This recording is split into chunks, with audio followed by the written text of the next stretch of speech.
Assalamualaikum warahmatullahi wabarakatuh.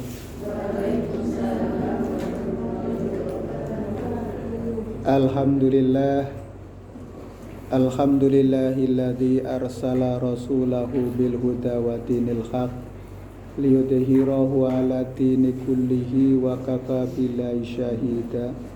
Asyhadu an la ilaha illallah wahdahu la syarika lah wa asyhadu anna Muhammadan abduhu wa rasuluh la nabiyya wa la rasula ba'dah.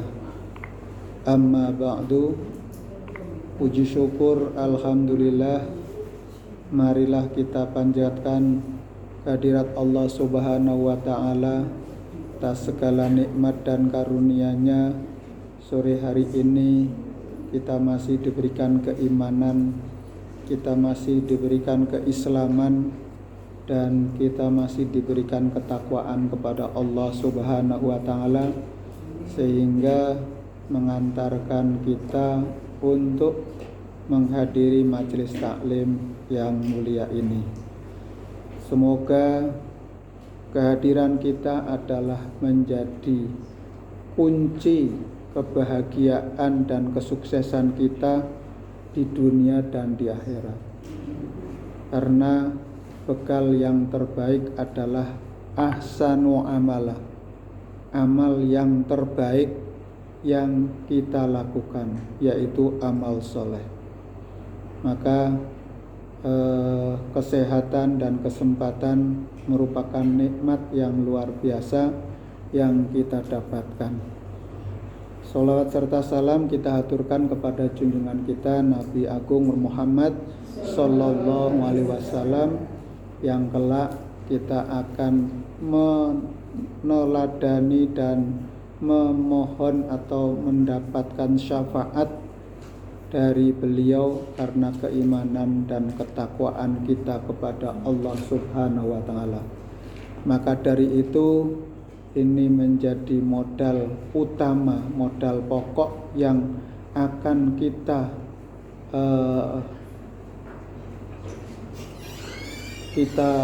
wujudkan atau menjadi bukti kesaksian dari keimanan yang kita lakukan. Karena tanpa modal yang cukup dalam kehidupan akhirat, saya kira itu menjadi problem yang harus kita lakukan. Maka ini adalah salah satu upaya atau ikhtiar yang dapat kita lakukan untuk menyiapkan diri kita dengan bekal yang terbaik, yaitu ahsanu amalah, amal-amal soleh kita. Salah satunya adalah tholabul ilmi, menuntut ilmu, menghadiri majelis taklim, majelis ilmu, yang insya Allah akan menjadi keberkahan bagi kita dan kehidupan kita berikutnya. Allahumma amin. Kita juga berdoa semoga kehadiran kita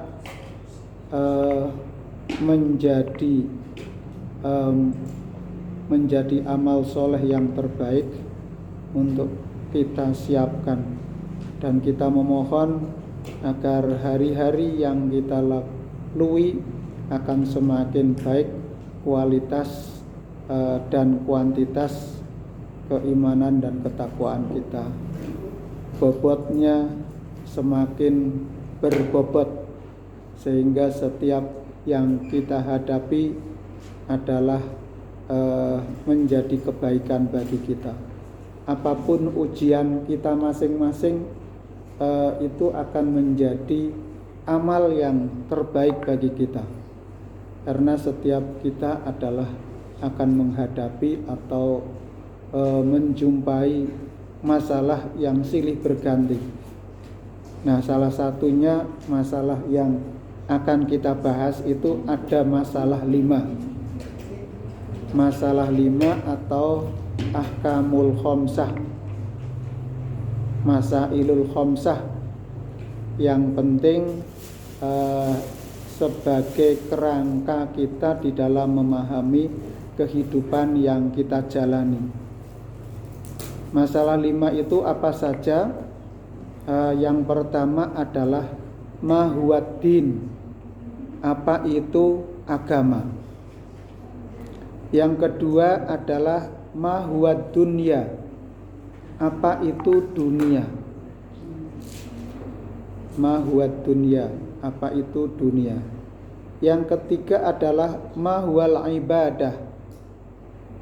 Apa itu ibadah? Yang keempat, sabilillah atau fi sabilillah. Ma huwas sabilillah? Apa itu sabilillah? Dan yang kelima, ma huwal qiyas. Apa itu qiyas? Kemarin Ahad yang lalu subuh sudah kami sepil kami cuplik untuk materi pengajian subuh berkah, karena tidak semuanya bisa rawuh di subuh berkah, maka ingin kami uraikan kembali di subuh berkah. Mungkin waktunya terbatas, tidak semuanya atau belum komplit, namun pada majelis taklim An-Nisa ini saya ingin menyampaikan tentang 5 masalah yang perlu kita ketahui dalam kehidupan kita. Kita mulai dari yang pertama, ma huwad din. Apa itu agama? Mungkin ibu-ibu jamaah sudah tahu ya, agama itu. Tapi apa itu agama? Mungkin secara garis besar sudah mengetahui. Tapi ini kita coba untuk mendalami, coba kita untuk mengkaji lebih rodok serius. Mungkin tidak sempat untuk kita merenung, tapi kita coba untuk merenungkannya. Ma huwad din. Apa itu agama dan mengapa kita harus beragama? Saya kira itu. Yang pertama adalah agama adalah sistem kepercayaan yang mengatur hubungan antara manusia dan Tuhan. Hubungan manusia dan Tuhan. Antara manusia dengan manusia yang lain. Manusia dengan alam sekitar. Nah, ini adalah sistem kepercayaan. Karena di dalam agama itu ada unsur. Dalam agama Islam itu ada unsur. Unsur dalam agama Islam yang pertama adalah syariat Allah. Syariat Allah. Jadi agama itu bukan rekadaya akal pikiran manusia, tapi dalam Islam itu adalah merupakan wahyu dari Allah, yaitu apa yang diturunkan dari Allah Subhanahu wa ta'ala. Kemudian diundangkan para nabi. Jadi agama itu dibawa oleh para nabi, utusan Allah, yang misi utamanya adalah berisi perintah dan larangan. Perintah dan larangan. Perintah itu membawa kebaikan, membawa keselamatan, sementara larangan itu juga membawa kepada keselamatan bila ditaati. Tapi kalau larangan itu ditabrak ataupun dilanggar, maka ini menyebabkan manusia menjadi sengsara. Sengsara ya. Sengsaranya tidak hanya di dunia saja, tapi sampai ke akhirat nanti. Di dalam agama ada petunjuk-petunjuk. Petunjuk yang itu semuanya adalah sarana untuk menuju kemaslahatan dunia dan akhirat. Jadi di dalam agama ini adalah sarana untuk menuju kemaslahatan dunia dan agama. Kemudian kalau kita melihat agama itu ada dua jenis ya. Yang pertama adalah agama samawi. Yang kedua adalah agama ardi. Agama samawi adalah agama yang diwahyukan oleh Allah Subhanahu wa taala kepada para nabi utusannya, yang itu untuk menjadi petunjuk, untuk menjadi pedoman, untuk menjadi ukuran dalam kehidupan dunia dan akhirat,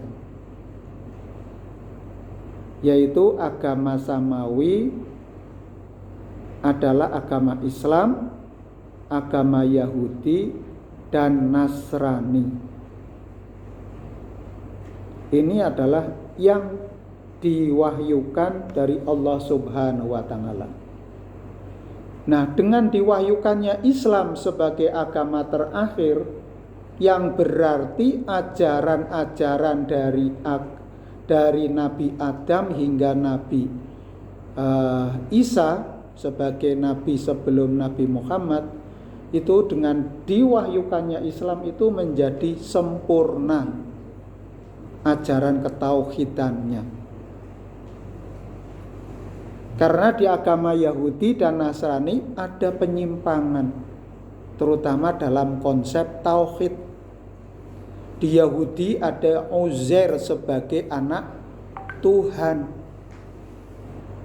Di Nasrani ada Isa sebagai anak Tuhan.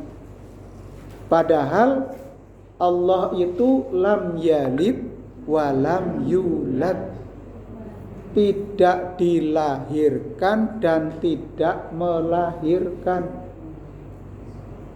Lam yalid wa lam yulad. Allah adalah Esa. Qul huwallahu ahad. Allahu somad, tempat kita mohon segala sesuatu. Mau mohon Rojo Brono, Rojo Brondo, Rojo napa menilai? Rojo lele.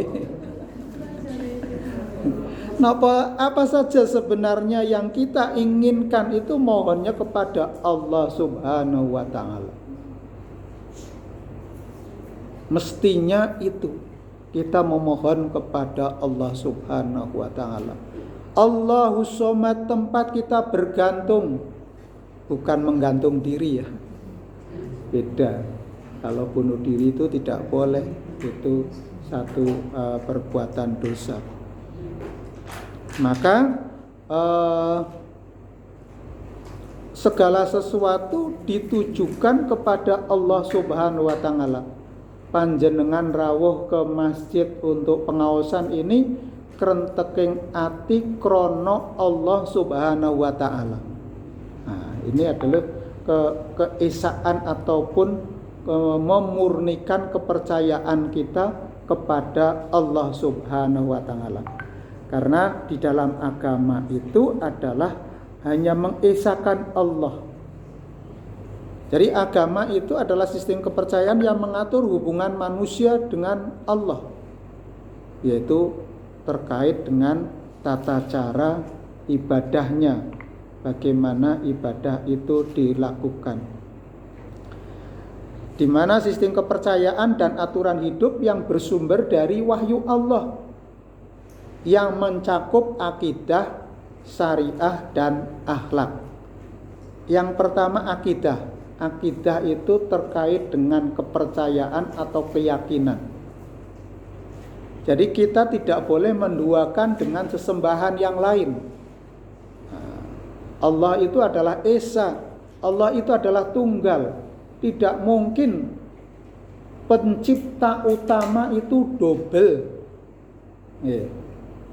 Jadi di alam semesta ini, di alam ini hanya ada dua keberadaan atau eksistensi, yaitu Khalik, pencipta Allah Subhanahu wa taala, dan makhluk yaitu yang diciptakan. Apa saja yang ada di alam semesta ini adalah ciptaan Allah. Maka di dalam ayat lahu ma fis samawati wa ma fil ard, Allah lah yang mempunyai langit dan apa-apa yang ada di bumi. Ma fis samawati wa ma fil ardi, apa-apa saja yang ada di langit dan di bumi itu milik Allah dan itu ciptaan Allah. Jadi kalau Nabi Ibrahim alaihissalam mencari Allah, mencari Tuhan dengan cara meneliti, mengkaji, mengamati, merasakan bagaimana Nabi Ibrahim ketika mencari hakikat dari Allah ataupun Tuhan, maka yang dilihat adalah bulan purnama yang bunder seser. Bunder tanggal 15 bulat. Itu kalau betul-betul bulan purnama itu bulane koyo rino nggih. Terangnya itu seperti siang bolong siang hari, terang sekali. Rembulane sing awe-awe, ngelekake aja padha turu sore. Itu Nabi Ibrahim itu melihat bahwa ya Allah, ternyata inilah calon Tuhan ini. Calon Tuhan karena indah. Terutama biasanya digambarkan orang yang sedang jatuh cinta ya. Itu dengan purnama karena begitu indah, begitu menawan, memberikan kedamaian, ketentraman atas apa yang dia lihat. Nah, itu adalah akidah, keyakinan kita. Tapi Ibrahim tidak berhenti bahwa oh Tuhan itu seperti terus berpikir, terus mencari, ya dihubungkan dengan akal pikiran manusia, akal pikirannya. Loh kok Tuhan kok lengser? Jadi apa? Angslep napa? Surup napa? Tenggelam ya. Ya, seiring dengan fajar menyingsing tenggelam. Bulan itu makin luluh ketika fajar sodik mulai menyingsing di ufuk timur. Maka muncul yang lebih besar, meleteking srengenge. Wow, ini yang lebih besar. Ternyata bulan itu bukan Tuhan. Nah, anggapannya Ibrahim bahwa apa yang dilihatnya yaitu dari bulan, kemudian muncul matahari yang terbit di fajar, di sore hari, di siang hari itu sangat luar biasa, menerangi, cahayanya lebih kuat, bahkan semakin lama semakin terang dan semakin panas. Inilah Tuhan yang dicari.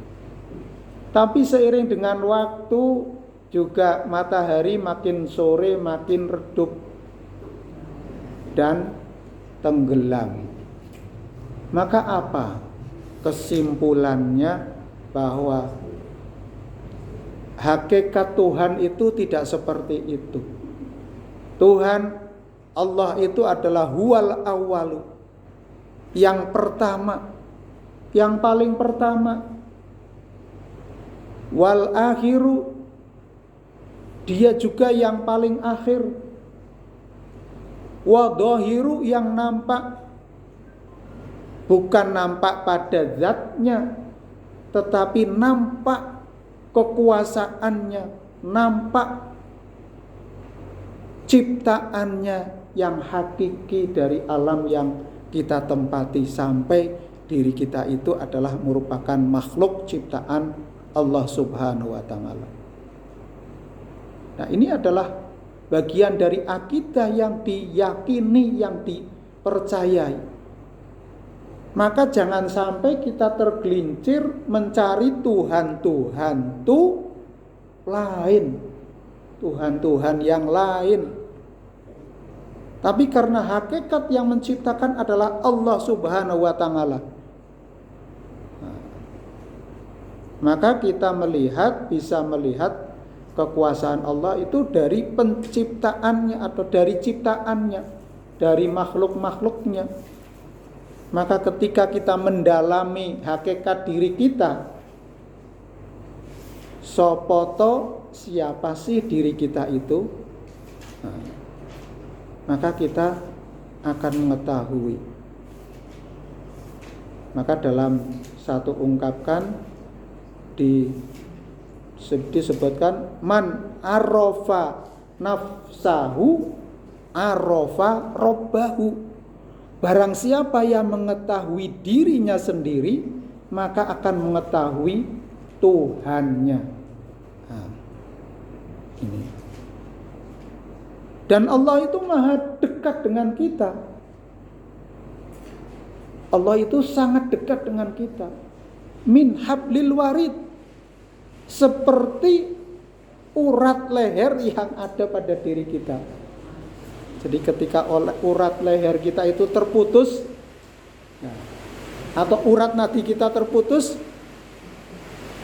nadi kita berhenti, disitulah kita wangsul dumateng ngarsanipun Allah Subhanahu wa Ta'ala.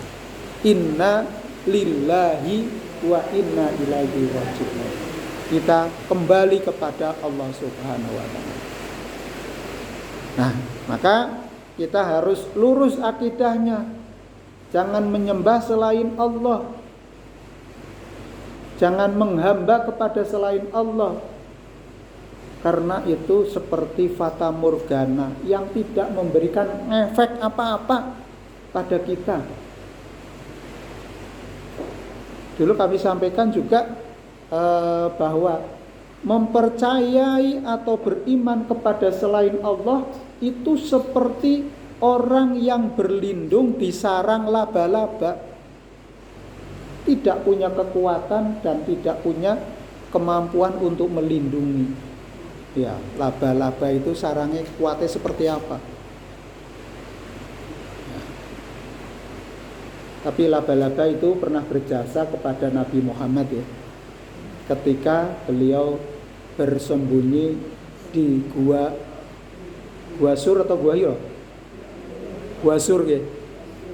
Ya, ketika sedang dikejar-kejar oleh kafir Quraisy, mau dibunuh karena ajaran Islam yang didakwahkan oleh Kanjeng Nabi Muhammad. Namun setelah bersembunyi di gua, kemudian gua itu segera ditutup oleh sarang laba-laba. Itu menunjukkan bahwa bukti nggak mungkin orang itu masuk ke dalam gua ini karena sarang laba-labanya itu masih pekat. Kalau orang rusak sarang laba-laba berarti wah ini masuk ke sini. Tapi Allah memberikan kekuasaan, memerintahkan kepada laba-laba untuk menutup sarangnya gua itu sehingga mengecoh kafir Quraisy untuk masuk ke dalam gua. Akhirnya Nabi itu selamat dari kejaran kafir Quraisy itu. Maka berlindung pada sarang laba-laba ini adalah sangat rapuh. Maka keimanan kita harus tulus semata-mata pada Allah Subhanahu wa Ta'ala. Kemudian di dalam agama ada syariah. Syariah itu adalah seperangkat yang terkait dengan aturan-aturan yang membawa kepada kemaslahatan ataupun kepada kehidupan yang teratur, yang merupakan aturan-aturan dari Allah Subhanahu wa Ta'ala. Syariah bukan dari reka daya akal pikiran manusia, tapi ini adalah berasal dari Allah Subhanahu wa Ta'ala untuk membimbing, untuk mengatur, untuk menyelamatkan manusia. Sehingga ini adalah mencakup segala sesuatu yang terkait dengan kehidupan dunia dan akhirat. Aturan-aturan yang terkait dengan kehidupan dunia dan akhirat. Ini syariah. Kemudian akhlak. ini adalah tata aturan tentang perbuatan baik dan buruk yang boleh dilakukan oleh manusia. Apa yang boleh dilakukan itu adalah menjadi akhlak mahmudah, dan apa yang dilarang oleh Allah adalah menjadi akhlak tercela, akhlakul mazmumah, akhlak yang tercela.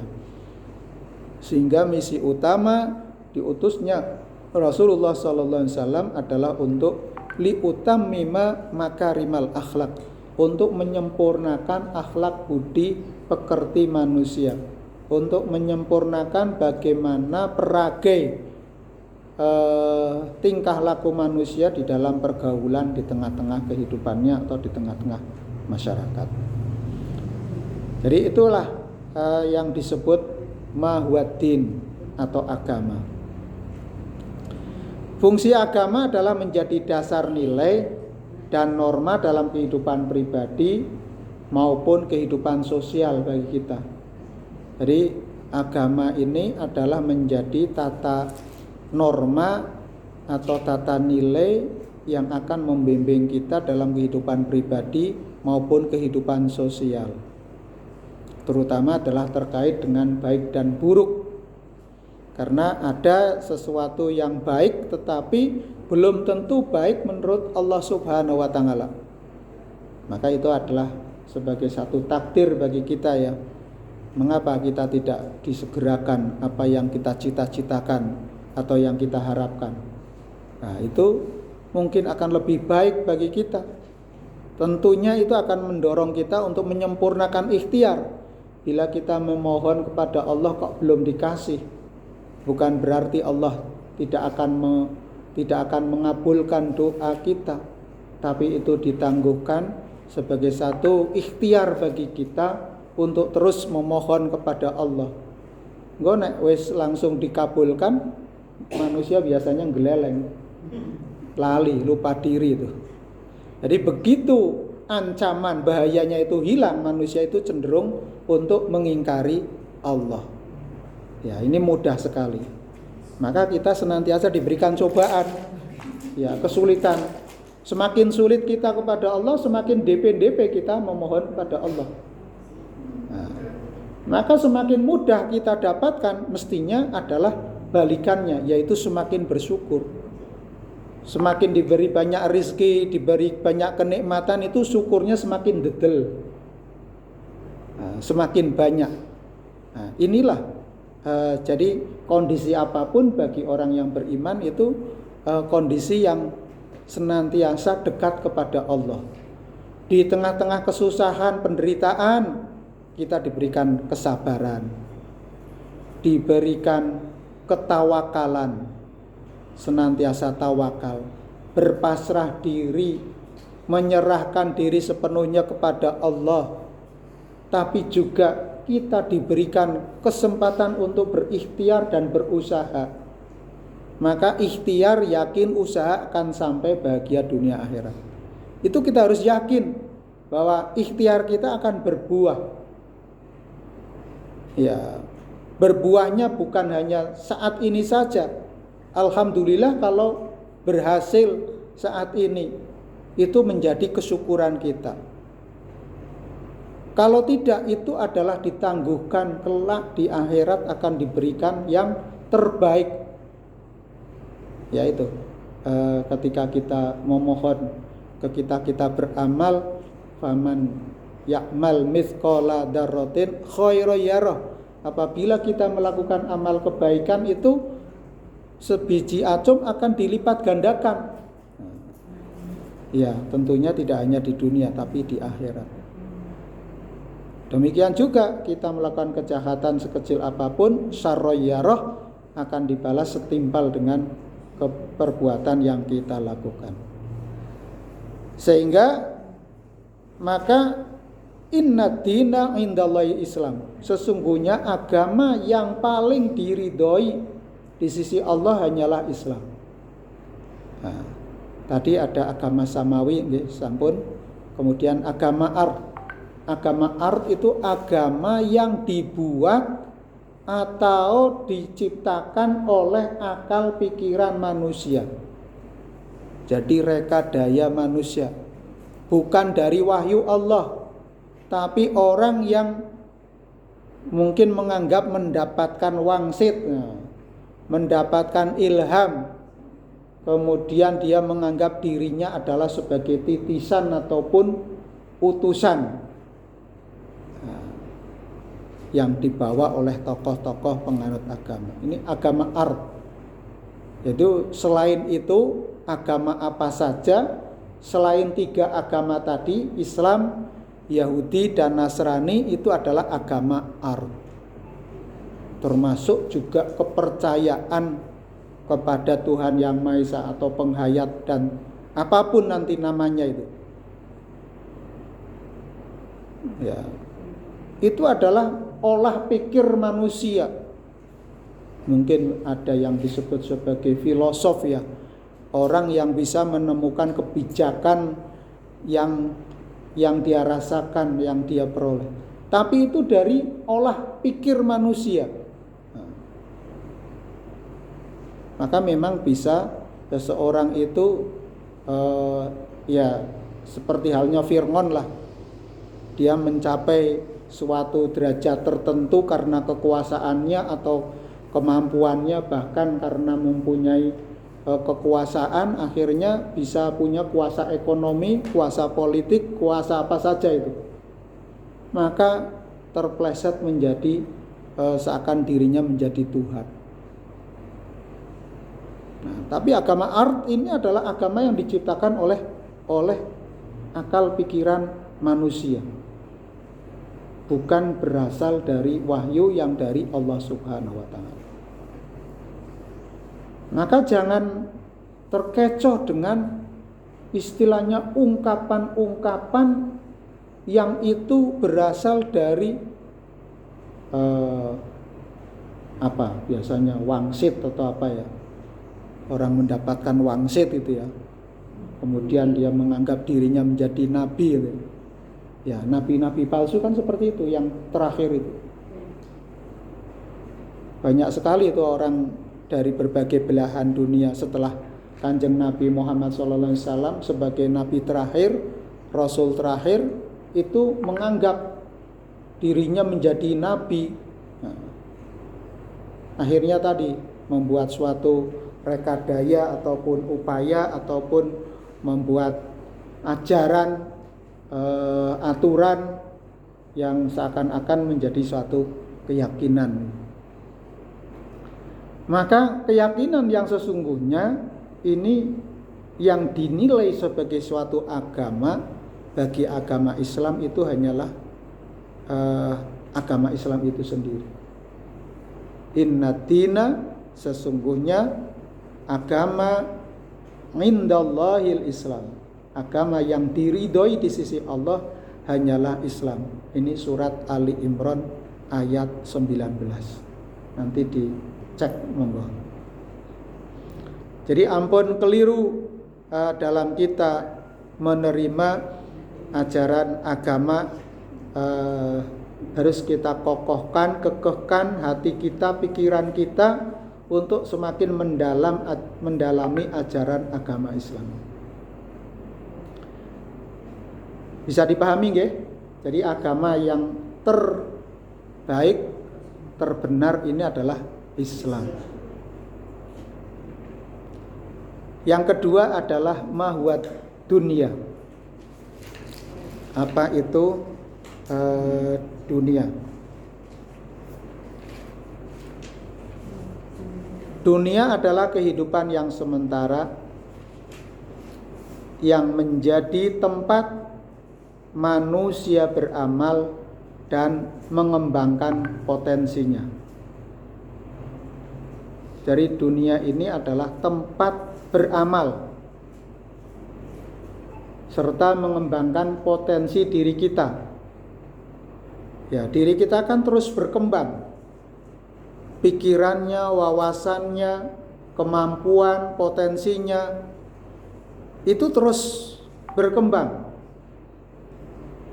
Termasuk juga kearifannya, kebijaksanaannya, kualitas hidupnya terus itu tumbuh berkembang. Karena Allah mengkaruniakan manusia itu potensi yang luar biasa. Fungsi dunia adalah sarana untuk mencapai kebahagiaan dunia dan akhirat. Dunia itu bukan tujuan akhir, tapi adalah sarana untuk mencapai kebahagiaan. Jadi dunia itu bukan tujuan akhir. Maka di dalam surat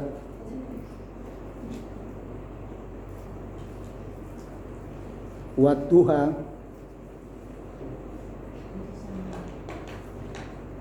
walal akhiratu khairu laka minal ula.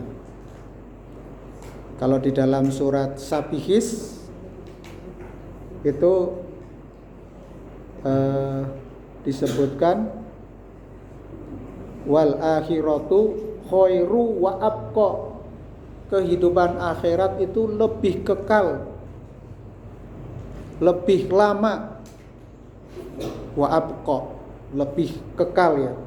Kalau dunia ini adalah sementara, tempat. Maka di dalam surat Qasas, Al-Qasas ayat 77 Allah berfirman, wabtaghi fima ataqallahu darul akhirata wala tansa nasibaka minad dunya. Carilah pada apa yang telah dianugerahkan Allah kepadamu, yaitu kebahagiaan negeri akhirat. Dan jangan kamu melupakan bagianmu dari kenikmatan dunia. Jadi kita menyiapkan kehidupan akhirat, tapi juga jangan melupakan bagian dari kenikmatan dunia. Maka dunia itu adalah sebagai wasilah, sebagai sarana untuk menuju ke kampung akhirat. Karena wal akhiratu khairu wa abqa. Wal akhiratu khairu laka minal ula. Maka kehidupan akhirat harus kita dahulukan, kita utamakan, kita prioritaskan. Nah, kalau kita memprioritaskan pengajian itu adalah sudah betul. Karena kita menyongsong kehidupan akhirat yang pasti datang. Kalau kita mengimani kepada akhirat, maka akan berdampak kita harus menyiapkannya dengan sebaik-baiknya. Tapi kalau kita tidak memprioritas kehidupan akhirat, ya kita sak geleme dhewe. Hidup kita adalah waton suloyo ya. Nah, maka kita harus menciptakan. Nah, di urusan-urusan dunia memang Rasulullah SAW menyerahkan, antum a'lamu bi umuri dunyakum. Kamu lebih mengetahui urusan dunia. Contohnya dalam hal-hal yang terkait dengan segala sesuatu yang urusan dunia. Dipersilahkan kita untuk mengembangkan potensi kita. Maka Allah karuniakan akal pikiran kita itu untuk berpikir. Nah, maka kita diperkenankan untuk berpikir sekuat kemampuan kita. Tafakkaru fi khalqillah wala tafakkaru fi dzatillah. Dalam hadis disebutkan, hendaklah kalian itu berpikir tentang makhluk-makhluk Allah, tetapi jangan berpikir wala tafakkaru fi dzatillah, hakikat atau zat dari Allah Subhanahu wa taala. Karena kita tidak akan sampai, tidak mampu untuk memikirkan zat dari Allah Subhanahu wa taala. Makhluk-makhluk gaib saja kita tidak mampu. Allah adalah maha gaib. Ya, tadi wal awalu wal akhiru wal dhahiru wal batinu. Allah itu maha batin.